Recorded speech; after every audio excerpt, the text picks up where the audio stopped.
Hey everybody, Tony Harden here from Carroll Shelby Racing. Today we got a beautiful 2009 Shelby GT500, and today we're going to install the Shelby anodized fuel door on here. I wanted to give you quick instructions on how to take this off, what tools I use, and the product that we're going to put on. So first, I use a pop tool, which takes the cable that's holding the fuel cap on. I pop that off. I have a 1/4-inch ratchet with an extended 7mm. I have a straight drive ratchet with a 7mm on the side. Here's the fuel door that we're going to be installing today. On the back of this, you're going to have 3 studs with 3 nuts. You also have a couple of different size spacers to use. So depending on your application, depending on what size spacer you're actually going to need, we will use these to make sure that we have a nice flush finish of the fuel door. And I'm going to go ahead and get started.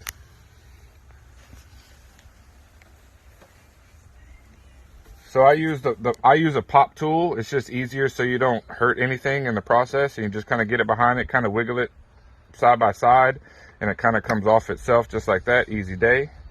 I remove the fuel cap, and then I will use my 7mm to remove the nuts on the fuel door itself. I hold it with my hand on the side just to make sure that I don't have the door hit the car. You can put a cloth, you can put whatever you would like right here for protection in order to protect it. That way you don't have any issues or any problems. I just used the ratchet to get it started. Once I get it started and broke free, I'll switch over to the driver. I'll just make it a little bit easier for me to take them out. I just don't want the fuel door to actually hit the car. Ultimately, nobody wants anything to hit their car when they're putting stuff on it to cause any scratches. Feel free to put any, as I said before, put a lint-free cloth or some type of cloth that can protect your car as you do this. You don't want to scratch it inadvertently or by accident. Hold the door. I hold the door all the time because if you let it go, you take a screw out, it's going to fall down and hit the car. So we'll just pull this out. Try to do this as quickly as I can.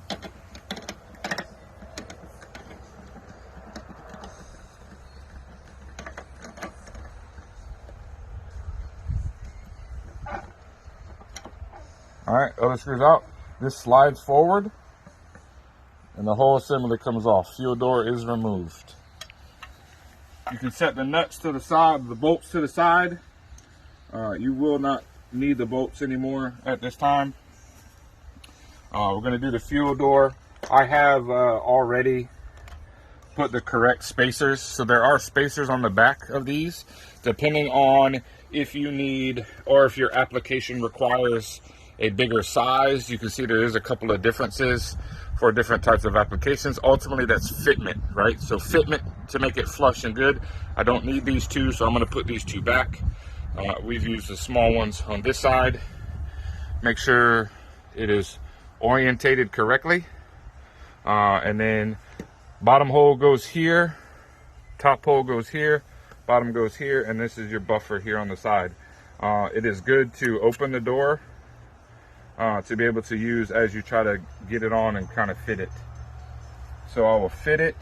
Sorry if I'm in your way.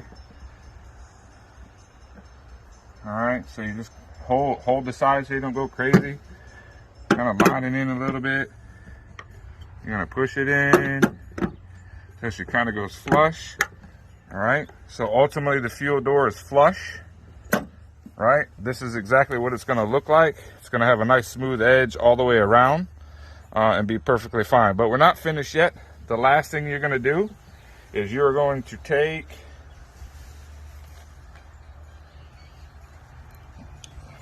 the 7mm nuts. You're gonna put them on the back side of the fuel door itself, and then screw them down and use a wrench, 7mm small wrench. If you can get a ratchet in there that's small, okay, but you're limited on your space. Get a 7mm in here, tighten them all up, and then you're going to be good to go. So we'll get started with that. I will start the nuts, and then everything else is semi-self-explanatory after that. So we do have these fuel doors for you. Please go to our website.